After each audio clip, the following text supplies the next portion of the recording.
Not that the focus should come off of the New Orleans Saints offense, who still have to prove consistency, but this weekend's game against the Houston Texans will be decided by the defense. We got all of that and a little bit of lagniappe for you on today's episode of Locked On Saints. You are Locked On Saints, your daily New Orleans Saints podcast, part of the Locked On Podcast Network, your team every day.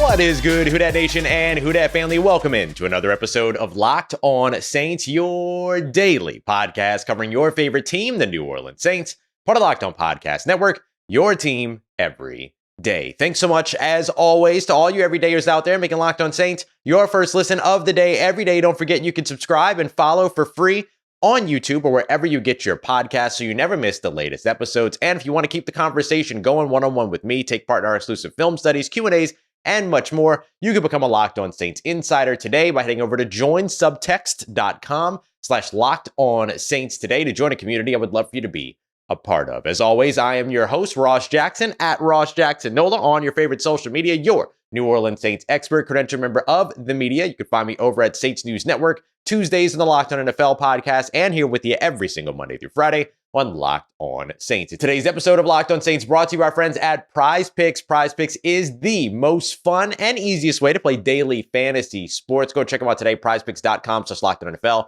Promo code in all lowercase LockedOnNFL for a first deposit match up to $100. On today's episode of Locked On Saints, it's the game plan, breaking it all down, including our Jackson 5, the things that the New Orleans Saints need to do in order to get a win against the Houston Texans. We're going to talk about what I think is the biggest matchup in this game, and it has nothing to do, well, it's got everything to do with the players on the field, of course, but it's not a specific player-to-player matchup. It's a coach-to-player matchup. Dennis Allen for the New Orleans Saints, who calls the defensive plays, up against Bobby Slowik, a first-time offensive coordinator. That could be the matchup that decides this game. We're also going to take a look at the New Orleans Saints offense as well and how they need to take advantage of the aggression that DeMeco Ryans and the Texans are going to bring on the defensive side. To kick it all off, we're going to take a look at how to limit the Texans offense. If you caught the live show last night, then you caught a little bit of this already, kind of gave a little bit of preview into it. But as we look at what the New Orleans Saints need to do, can do, should do in order to capitalize and take advantage of what is overall a young and not very star-studded Houston Texans offense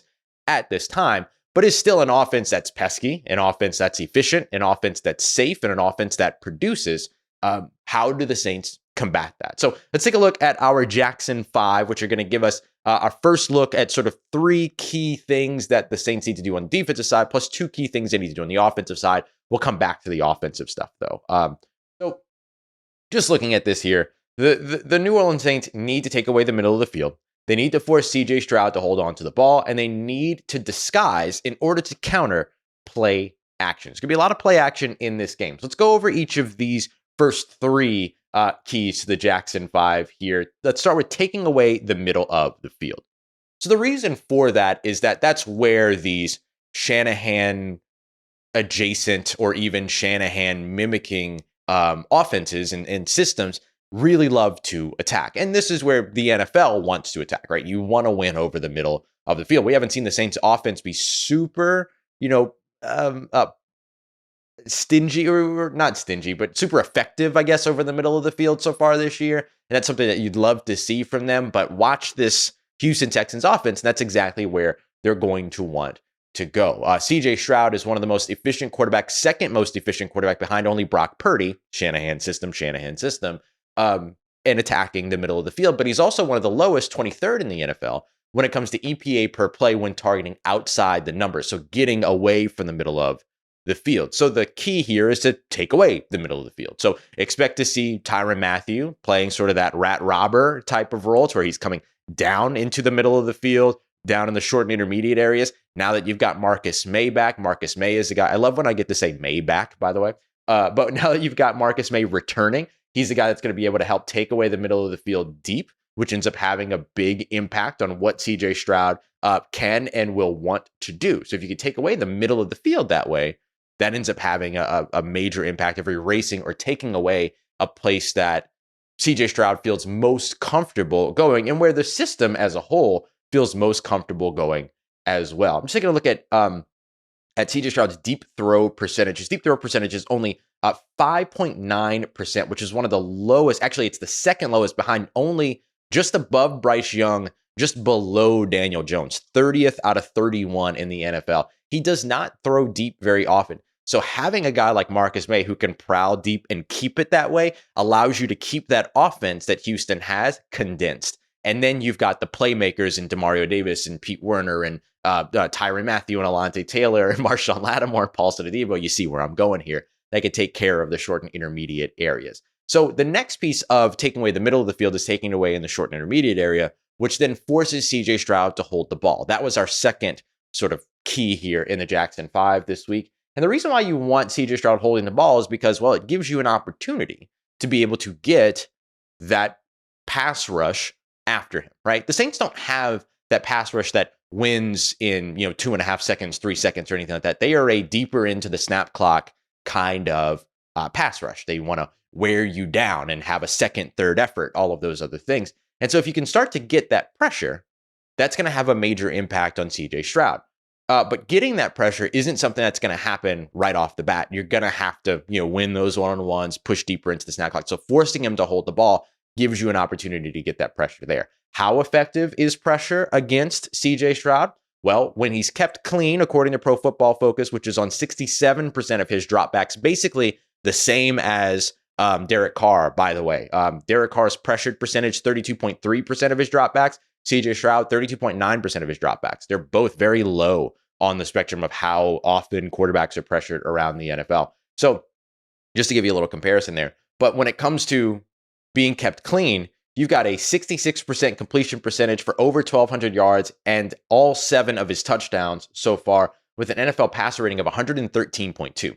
When he is pressured, on the other hand, he's completing just 48% of his passes, so nearly a 20% drop there. No touchdowns. And we're not going to look at yardage because it's such a small percentage of snaps that he is. So we're looking more at averages here. So that completion percentage, his yards per attempt dropped from 9.2 to 4.3. So he gets the ball out to, these, in that short area of the field. And then he has a passer rating of just 60.3. And that's a drop from 113.2. So clearly pressure has a big impact on what it is that CJ Stroud in this offense want to be able to do. And then just to give you a little bit of stuff here, time to throw when he's pressured comes all the way up to 3.33 seconds from 2.43 seconds when he's kept clean. So he gets the ball out quickly when he's kept clean. But what you can see here is that when he's forced to hold the ball, the pressure ends up impacting his game. And then finally, our last point here when it came to the defensive side of football was about disguising to counter play action. So this is one of the ones that we hit in the live show yesterday. So this might be a little bit of a repeat, but for those who didn't catch the live show, the Houston Texans run play action at 23.2% of the dropbacks. That's the exact same as the San Francisco 49ers and Brock Purdy right now. So this is why I keep bringing up the Shanahan style offense. Bobby Slowik was the right-hand man after Mike McDaniel, who's now the Miami Dolphins head coach. Bobby Slowik was with Kyle Shanahan in San Francisco, is now the offensive coordinator, traveled from San Francisco to Houston with D'Amico Ryans to become the first-time play caller. And we're going to be talking a little bit more about Bobby Slowik versus Dennis Allen in a little bit, but this becomes a big part of it is disguise. What you want is for CJ Stroud to snap the ball with one look on the field, to duck under for the play action and duck his head. And then by the time that he comes up, you've got an entirely different look on the defensive side of the field every now and then. And then once he gets to expecting that, give him the same look when he comes up and all those other things. So those are the types of little things that you can do that are kind of the attention to detail moments that can have a big impact in this game. We're going to discuss that a little bit more, the particular impact, how to do that, all of that when we get to Allen versus Slowik to wrap up the show. Coming up next, because we're far from done here, I want to take a look at the offensive side for the New Orleans Saints. Take advantage of the aggression of the Houston Texans. We got that coming up for you as we continue on with today's episode of Locked On Saints, part of Locked On Podcast Network, your team every day. Today's episode of Locked On Saints brought to you by Jase Medical. With storms, shortages, pandemics, so many different things, supply chain issues, and all that. You need to be prepared now more than ever. And the Jase case helps you do that. The Jase case is a fantastic product from Jase Medical that includes 5 different antibiotics that can help treat over 50 different infections as well. So if you're locked in because of a storm, or if you're on the West Coast and you want to have something for earthquake preparedness and all that, the Jase case is a really, really good addition to your preparedness kit. So, you can go online. You can also, it's super simple. It's super simple. You go online, you fill out a form, then you get your stuff. It's all these like life-saving medications. It could not be easier. So go check it out today, and I'm going to help you get 20% or $20 off, You're going to be able to get that with these life-saving antibiotics today from Jase Medical by using the promo code LOCKEDON, LOCKEDON, at checkout at jasemedical.com. That's JASE medical.com. All right, family, continuing on with today's episode of Locked On Saints. Taking a look at how the New Orleans Saints offense, what are the keys to victory for them? How do they build a game plan to take on the Houston Texans? Appreciate all you everydayers out there making Locked On Saints your first listen of the day every day. Don't forget, if you want more around the entire NFL, 2 p.m. Eastern time, 1 p.m. Central, you're going to be able to catch NFL Kickoff here on Locked On Saints, over on Locked On NFL, and all of our NFL channels as well. So make sure you come back to check that out. All right. Let's take a look at the rest of our Jackson 5. So we hit our first 3 in the Jackson 5. The last 2 in the Jackson 5 deal with offense in particular. So using the Texans' aggression against them is a big one for me.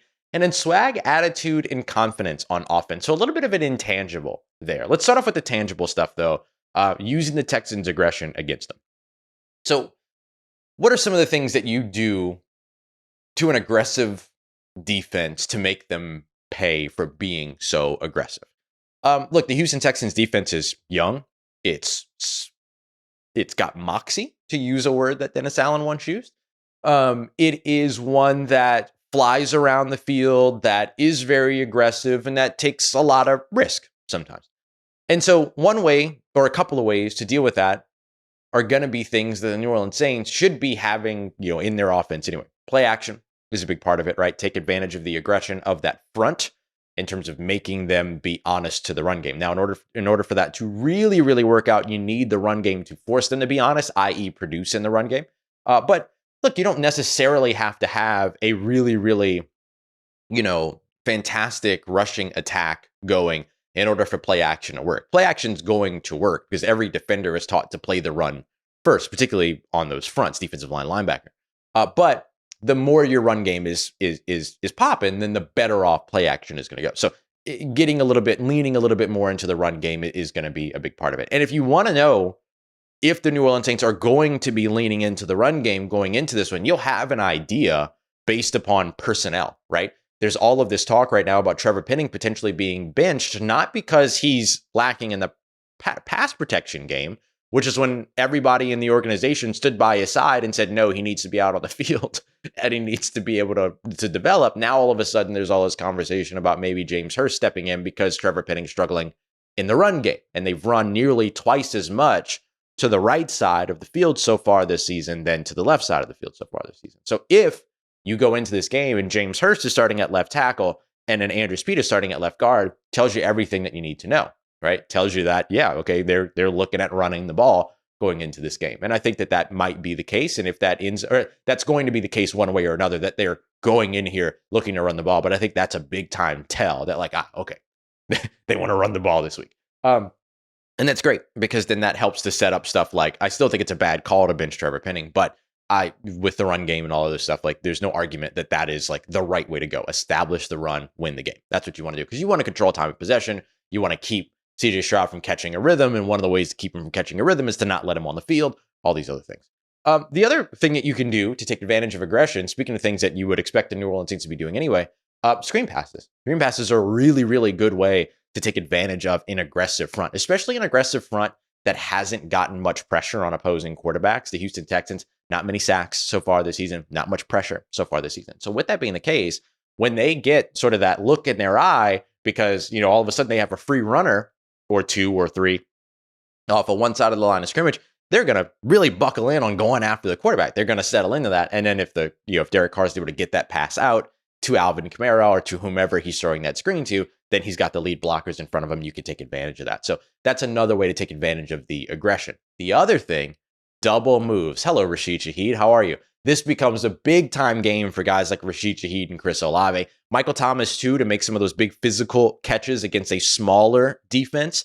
So I think you look at Chris Olave, you look at Rashid Shaheed, and these guys' ability to be able to win with speed, but also be able to, kind of do all these nuanced things to create some separation and work their way open. This becomes a big time game for them. And Chris Olave hasn't had the big games that he started to stack up early in the season over the course of the past 2 weeks. So I look for a rebound game for him. Rashid Shaheed's kind of been, impacting through special teams, but hasn't necessarily been able to impact very much as an offensive, weapon. Get him involved. Taysom Hill becomes very involved in this game as well. Like, the Saints are very built to take advantage of an overly aggressive defense that's going to, submit to making mistakes every now and then and be okay with it. But now you have to make them not okay with it. And those big plays, those big moments, the big catch and runs, Kendre Miller can be a big part of this as well, based on what we saw from last week. So I look forward to seeing how the Saints end up kind of leveraging Houston's aggression in a way that makes them pay and probably leads to some bigger plays in this game. I wouldn't be surprised if this is a game that the Saints walk into and maybe don't score, 30 points, 34 points, whatever, but that this is a game that they walk into and put up some of the, larger, bigger plays than we've seen from them so far this season. Although we've seen big plays because they've targeted and gone downfield, I feel like this week you get, 3 or 4 of them things if you're actually playing against this defense, right? And then the other piece of it too is the intangible part. The swag, the attitude, the confidence. There's no game plan for this. There's no drawing this into the script. But if you look at the Houston Texans secondary, for instance, Derek Stingley not playing, of course, but you look at that secondary, there's not a lot of name guys. Jalen Petrie, but there's not really a lot of those guys that you look at and you go, okay, that is a person that, the Saints should fear in a matchup, right? So the Saints kind of have to go about that the same way. They have to kind of go about this as, I'm better than the person in front of me, and have that swag, have that confidence, and beat the person that's in front of them, right? Like, that's what you need to see from this team going into this one. You just had a dominant performance against a team that on paper you're much better than the New England Patriots. You should walk into this game and be ready to have another dominant performance against a team that on paper you're much better than. And so if you're the New Orleans Saints offense, and you're these pass catchers, you're this offensive line, you're this quarterback, you're the running backs, whatever, you need to kind of walk into this game with the confidence, with the swagger, with the nature and understanding that you're better than the guy across from you. More than likely 9 times out of 10 lining up in this game. The guy that you're matching up with, you can beat and therefore need to beat. So I think that that's a big thing that you're looking for in this game too, is to simply watch this team, this offense, which has lacked a lot of cohesion, which has lacked a lot of chemistry, which has lacked a lot of confidence, walk in and be able to say, we're better than you, and play that way. Like, there's not an easy, like the oversimplifying way to kind of say, to make this point is by saying you need to be, like key number 5 is that the Saints should be better than the Houston Texans, right? But I think really beyond just being better or operating better or being more efficient, whatever phrase you want to use there, the mentality has to be that they walk in knowing that they are better and are ready to demonstrate that on Sunday at kickoff. Coming up next, Dennis Allen versus Bobby Slowik is the biggest matchup in this game and could be the thing that decides all of this based on what we discussed earlier as we broke down the defense. Let's discuss why, how, and do I have a win? Maybe. Might have a win, actually, for this one as we continue on and wrap up today's episode of Locked On Saints, part of Locked On Podcast Network, your team every day. Today's episode of Locked On Saints brought to you by our friends at Prize Picks. Prize Picks is the easiest and without a doubt most enjoyable way to play daily fantasy sports. It's not you versus a bunch of, thousands of mystery lineups all fighting for a little tiny sliver of some play, some prize pool or anything like that. No, this is you versus the house. You simply pick 2 to 6 players, choose whether or not they're going to come in at more or less than their Prize Picks projection. You get them right, you can win up to 25 times your entry back. Your Prize Picks even comes with injury insurance. We all know how important injury insurance is for an NFL team. Well, Prize Picks has brought it into daily fantasy sports. If you pick a projection for a player that exits the game in the first half and does not return in the second, then that player is rebooted. PrizePicks is the only daily fantasy sports platform that offers injury insurance. So go and check them out today. Go to prizepicks.com/LockedOnNFL. Promo code LockedOnNFL in all lowercase for a first deposit match up to $100. It's a first deposit match up to $100 by heading over to prizepicks.com/LockedOnNFL and using promo code in all lowercase LockedOnNFL. Let's get it, Who Dat Nation. Wrapping up today's episode of Locked On Saints with our look at kind of the summation of our Jackson 5 here, particularly the first segment, and the big matchup here that is not like a player versus player matchup or even a player unit versus a player unit matchup. This is a coach to coach matchup. You have a long time defensive mastermind head coach in Dennis Allen going up against a young first-time offensive play caller that is probably going to be a very good offensive coordinator and eventually head coach in this league, and Bobby Slowik. Don't sleep on Bobby Slowik. And that matchup ends up being the thing that could potentially decide this game here on Sunday. Appreciate all you everydayers out there making Locked On Saints your first listen of the day every day. So Dennis Allen versus Bobby Slowik is this big time matchup that I'm looking at here. Bobby Slowik is a guy that I really like, and I really looked at as a guy that would make sense for the Saints if they would have gone down the offensive coordinator search last offseason, which they chose not to do. And I understand why. They had no quarterback at the time. Your running back was your big time playmaker is about to be suspended. Nobody knew if Michael Thomas was coming back, blah, blah, blah, blah. All of it makes sense. I get it. But still would have done it.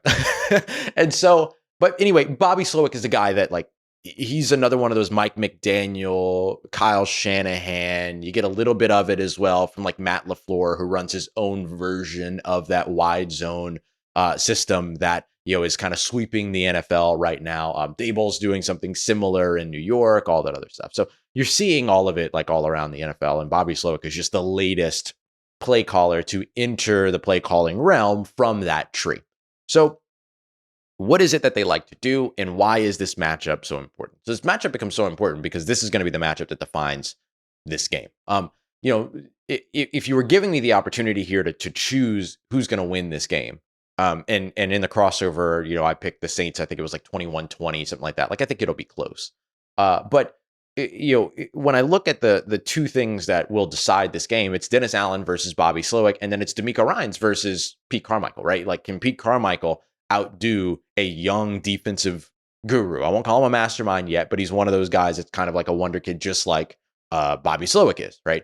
But just on the defensive side of the ball. And so I look at the two defenses as being the ones that have the ability to establish the win here. And I think personally that the New Orleans Saints defense has a greater opportunity to make a bigger impact than the Houston Texans defense, because Dennis Allen's defense operates with a lot more fundamental and a lot more sort of cool-headedness, while the Houston Texans defense flies around the field, plays with a lot of aggression, all those other things. It's excellent. It's awesome. They get a lot of people to the ball. They get a lot of guys in a lot of places, all those other things. That's all great. But there's just a lot of opportunity for some mix-ups, some issues there and stuff like that. Whereas Dennis Allen's defense very rarely beats itself. We've seen it every now and then, don't get me wrong, but very rarely beats itself. So when I look at where Dennis Allen can have the biggest impact, so that's the why, right? The what is, or the how is, you have to take away all of the things that a Kyle Shanahan offense wants to do, but at a lesser degree. This is a Kyle Shanahan branch off that's going into its sixth game, right? So it's a little bit of a lesser version of it, just like the Atlanta Falcons defense, for instance. It's like a lighter version of the New Orleans Saints defense. It's kind of got that same feel. And this is a place where if you're Dennis Allen, you now have Ryan Nielsen, the defensive coordinator for the Atlanta Falcons, who the Texans played last week. You can kind of look and see, okay, Nielsen runs a similar system to what the Saints do. Where did they come up short? Where can we be better? And then now you kind of have that additional layer of prep. There was a good comment in one of my recent videos from a Texans fan saying, well, the Texans played against Ryan Nielsen and that in that Atlanta Falcons defense. So now they're already prepared to go up against the New Orleans Saints defense. That's one way to look at it. That's one way to look at it. But to not diminish that point, because I think it's a good point. But the thing about that is that the other side of that coin is that actually goes both ways. yes, Houston has played against a similar defensive system than New Orleans. Therefore, they have a little bit of a head start in their preparation. But also New Orleans now gets to look at a similar version of their defense that limited and up until the end, the Houston Texans defense and go, okay, well, where did they go? Where did they come up short? And how do we better prepare? So I trust Dennis Allen to be able to make that adjustment when you have basically, oh, here's what Houston likes to do against a very similar defense to ours. So now the how becomes taking away the middle of the field, as we discussed earlier, and those other things. And then you have to understand like what it is that this Shanahan version of an offense wants to do. It wants to go play action. It wants to utilize crossers. It wants to win with yards after catch. Doesn't want to take many deep shots. Wants to be calm, cool, calculated, and wants to be able to get the ball out quickly. One read, if it's there, you throw it. One read, if it's not there, you throw it over here. You go to your second read. So that's why the holding on to the football thing for CJ Stroud that I mentioned becomes so important, because you're forcing him by taking away two options or the top option, forcing him to hold on to the football and having to recalibrate. And then the disguise, fooling, CJ Stroud, doing all those things are things that you want to do to any rookie quarterback, but works particularly well against this system. And we've seen, what the New Orleans Saints can do, against systems like this already and everything, but they struggled against LaFleur's version of it in the second half. So the big thing is, can you play all four quarters and show up and do that? So that's where the win comes in, right? I mentioned that I might have a when for this one, WHEN. That's my when, is that you've got to make sure that you play all 60 minutes. And you have to be there for all of it. But I do think that an early start helps a ton. If the Saints can get out and, get up two scores, whether that be a touchdown and a field goal, or whether that be two touchdowns, so 10 or 14 points, if they can do that, then it forces the Texans to abandon the run game that's already pretty poor, right? I think they're 27th in the NFL. They're under 90 yards per rush, if I recall correctly. And the New Orleans Saints have been excellent as a run defense team. They're into the top 10 all of a sudden after finishing 24th last year, after also losing Ryan Nielsen. So